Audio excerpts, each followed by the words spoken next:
21 नवंबर कल से जोर से उसकी तकरीबात शुरू हो रही है।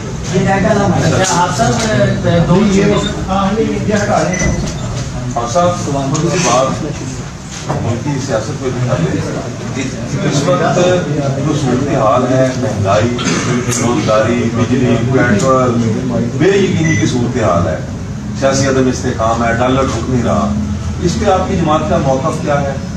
दूसरा एक साथ ही इसके ज़िम्नी सवाल है कि चीफ ऑफ आर्मी स्टाफ की तैनाती इमरान खान साहब कहते हैं कि ये हुकूमत नहीं कर सकती, तो क्या आप समझते हैं कि वो ठीक कह रहे हैं कि शहबाज शरीफ के पास कोई इख्तियार नहीं है वज़ीर आज़म को तैनात करने का?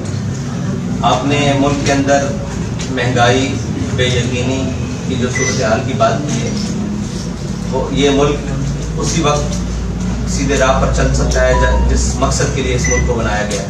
वो मकसद था कि हमने मुल्क बनाते हुए नारा लगाया था ला इलाहा पाकिस्तान का मतलब क्या, ला इलाहा इल्लल्लाह मुहम्मद रसूलुल्लाह।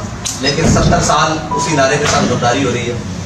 उसी नारे पे हमने बस से पुश डालकर इसके नज़रियात को जहाँ हमारा दिल किया हमने बेचा, और जिसका जो दिल किया इस मुल्क के साथ किया, और जिस एक शख्स ने जिसने भी आया उसने अपनी नज़रिए की बुनियाद पर इस मुल्क को चलाने की कोशिश की।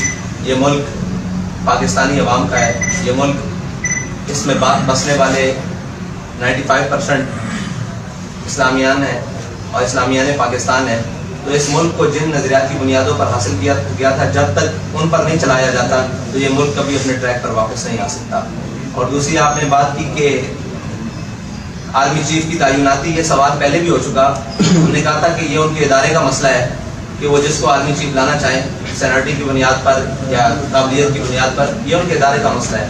अगर इसमें हुकूमत का इख्तियार है तो हुकूमत जो भी मौजूदा है उसको चाहिए कि वो आर्मी चीफ की तैनाती कर देगी।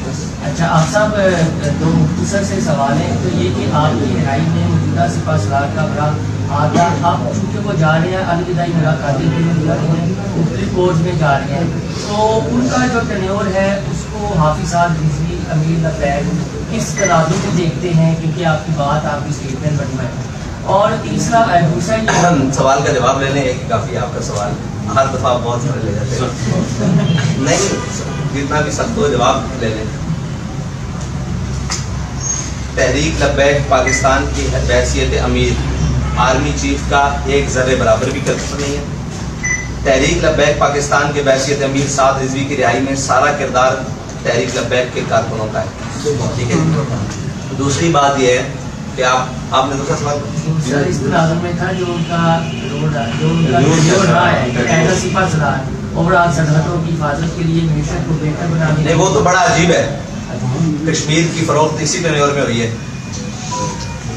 ये इतना बड़ा कलक है कि जिसको कभी वो शायद अपने माथे से धो ना सके। आगे से बता दें कि इस वक्त तमाम जो मजहबी जमातें हैं वो सूदी निज़ाम के खिलाफ जो है जद्दोजहद कर रही है, तो हुकूमत अब खत्म करना चाह रही है।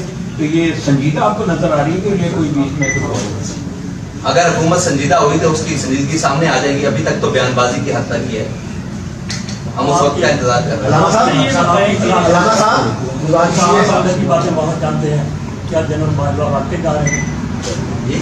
क्या जनरल बाजवा वाकई रिटायर हो रहे हैं? मेरे दिल में इस बात नहीं है कि वो रिटायर हो रहे हैं नहीं। अगर उनकी मुद्दत पूरी हो रही है तो रिटायर हो रहे हैं। गुजारिश के आप ये करिएगा, आपकी उसकी जो तकरीबात हो रही है क्या इसमें अलामा हासिल जलाली को भी आपने दावत दी? हमने सलाह आम है यारान नुक्ता दाम के लिए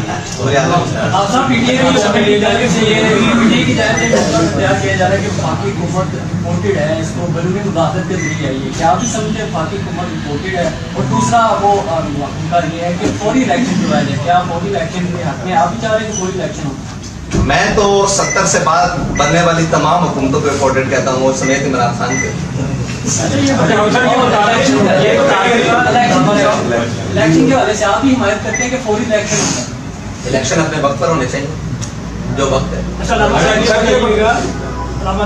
ये बताने आ रहा है कि टीएलपी तो प्रेशर ग्रुप काम करेगी या सोलो फ्लाइट लेगी या आगे मतलब हुकूमत में आने का कोई इरादा रखती है? तहरीक लब्बैक नजरियाती बुनियादी सियासी दीनी जमात है, ये अपने नजरिए की बुनियाद पर हमेशा अपना किरदार अदा करती है। अच्छा हम साहब ये बताएं कि आपकी समाज जो है सियासत में हिस्सा ले रही है, इलेक्शन भी लड़ते हैं, لیکن عوامی یہ سوال تو بڑا عجیب ہے. نہیں، عوامی ایشوز کے اوپر تو کبھی آپ نے کوئی آپ عوامی ایشو کسے سمجھتے ہیں؟ یہ مہنگائی پیٹرول سب سے پہلا مارچ کراچی میں ہم نے نکالا تھا، پھر لاہور کے اندر ہم نے نکالا تھا، پھر اس کے بعد بلاول صاحب کراچی سے اسلام آباد آئے تھے. مسئلہ یہ آپ کوریج نہیں دیتے، آپ کو یادداشت کمزور ہے. سارے بیٹیاں میں جو ہے وہ FIR کے آرڈر ہو گئے ہیں DPO RPO DC اور سب کے خلاف. کیا جن لوگوں کے خلاف FIR کے آرڈر ہوئے ہیں وہی ذمہ دار ہیں یا پس پردہ کسی اور کو بھی آپ ذمہ دار سمجھتے ہیں؟ وہ جو GIT بنی ہے اس کی رپورٹ ابھی تک نہیں آئی، جب آ جائے گی تو سارے ذمہ دار سامنے اس کے اوپر تمام میڈیا کو تھوڑا سا ایک لائن میں ضرور آگاہ کر دیجیے گا کہ جو حرکات ابھی جو پروپیگنڈا اس سے متعلق ہے اس کے بارے میں بھی ذرا بات کریں. اس کا کیا پروپیگنڈا ہے؟ یہ پروپیگنڈا ہے کہ جو ہے وہ آرکسٹریٹڈ تھا، نہ کہ جو ہے وہ میلاد النبی کے آڑ میں سیاست کرنے کی کوشش ہوتی ہے. جب ہم سیاست کرتے ہیں تو ہم دبا بھی کرتے ہیں اور سینہ چوڑا کر کے ہر میدان میں کھڑے ہو کر بتاتے ہیں ہم سیاست کرنے کے لیے آئے ہیں. جب ہم اپنے دینی ایشو کے اوپر آتے ہیں تو پھر ہم اب بتاتے ہیں کہ ہم اپنے دینی ایشو کے اوپر آئے. میں نے آپ کو پہلے کہا کہ تحریک لبیک بنیادی نظریاتی دینی سیاسی جماعت. تھوڑی سی ڈیٹیل بتا دیں کیا کوئی سیشنز ہوں گے، کس طرح 3 دن کی تقریبات ہو جائے؟ جی وہ اس کے لیے دعوت نامہ بھی ہے اور ساری ہے. پہلے چادر پوشی کا اہتمام ہے، اس کے بعد محفل قرات و نعت ہے، اس کے بعد ہمارے ذمہ داران کے تحریک کے ان کی خطابات ہیں، پھر علماء و مشائخ کی خطابات ہیں، پھر آخر میں مرکزی خطابات ہیں رکن شورا اور آخر میں. آج کل گڑی کے بہت چلتے ہیں توشہ حالانکہ فلم سے متعلق جو ہے ٹوائلٹ مووی ہے آپ تک دیکھیں اس ملک میں مالک فلم نہیں چل سکی، وہ کن کے خلاف تھی؟ ان طاقتوروں کے خلاف. تو اس ملک میں وہ فلم کیسے چل سکتی ہے یا وہ چلانے کی کوشش کی جا رہی ہے جو اسلام کی بنیادی اساس کے خلاف ہو؟ یہ کون لوگ ہیں جو ان فلموں کو آسکر ایوارڈ دیتے ہیں؟ اسی طرح کی ایک فلم تھی پہلے زندگی تماشا، اس کو چلانے کی کوشش کی گئی تھی. اور یہ ایک مغربی ایجنڈا ہے، یہ آج کا نہیں ہے. یہ ہمیں ہمارے جو سیاستدان ٹرانسجینڈر قسم کے سیاستدان ہیں ان سے ورثے میں ملا رہا ہے. جس کا جو دل آتا ہے وہ ان کی نظریات کو، ان کی چیزوں کو. ابھی سلمان سودی کی میں ٹویٹس پڑھ رہا تھا، اس نے کہا کہ وہ میں ایڈوائزر کو PM ہے، وہ کہہ رہا تھا کہ میں نے بہت کوشش کیا اور یہ وہ. جب ہمارے مقتدر لوگوں کے جو پاکستان کی سب سے بڑی سیٹ ہے اس کے دائیں بائیں ایسے لوگ بیٹھے ہوں گے جو ایسی چیزوں کو پروموٹ کرنا چاہتے ہیں، تو پھر وہ کیا سمجھتے ہیں کہ مذہبی طبقوں سے ان کا یا دینی طبقوں سے یا معاشرے کے جو بھی ایک حساس طبقے ہیں ان سے ان کا ٹکراؤ نہیں ہوگا؟ بالکل ہوگا ان کا ٹکراؤ. یہ ان کو خیال کرنا چاہیے کہ ہم جس منصب پر بیٹھے ہیں اس منصب کا جو بنیادی حق ہے وہ یہ ہے کہ پاکستان اسلام کا قلعہ ہے، اس میں کوئی بھی چیز جو اسلام کے خلاف ہے وہ نہیں ہو سکتی. اب صاحب آپ کی ماشاء اللہ بڑی مذہب تحریک ہے اور آپ جو بات کہتے ہیں کہا اس کو مکمل عمل بھی کرتے ہیں.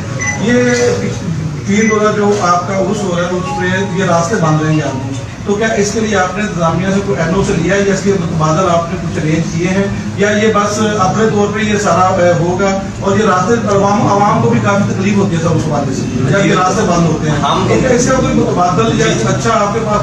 جی ہم نے انتظامیہ سے تقریباً 1 ماہ ہو گئے ان کے ساتھ مسلسل رابطے میں، اور ان کی طرف سے نو رسپانس، کسی قسم کا کوئی جواب نہیں آیا، کیونکہ وہ خود روڈ بند کرنے میں مصروف ہے، وہ خود دھرنے دینے میں مصروف ہے. ٹھیک ہے، اور ان کی ڈیوٹیز لگی ہوئی ہے کہ وہ شاہراہیں بند کریں. اب ہماری مجبوری یہ ہے کہ ہمارے پاس کوئی قریب ایسا گراؤنڈ نہیں ہے، کوئی ایسی جگہ نہیں ہے، ہمیں مجبوراً روڈ کے اوپر پروگرام کرنا پڑتا ہے. جب آگے کی نظریات کی بات تو اب ہم اپنا حق سمجھتے ہوئے روڈ بند کرتے ہیں. ابھی ہمارے پاس اگر اس کا متبادل کوئی جگہ ہو تو ہم نے ٹریفک کے جو ادارے ہیں ان سے بھی رابطہ کیا، پولیس سے بھی رابطہ کیا مسلسل. یہ تو ان کا کام ہے متبادل پلان دینا، لیکن اگر وہ نہیں دیں گے تو اس کے لیے ہم تیار ہیں بالکل انشاءاللہ. صاحب یہ جو آپ کا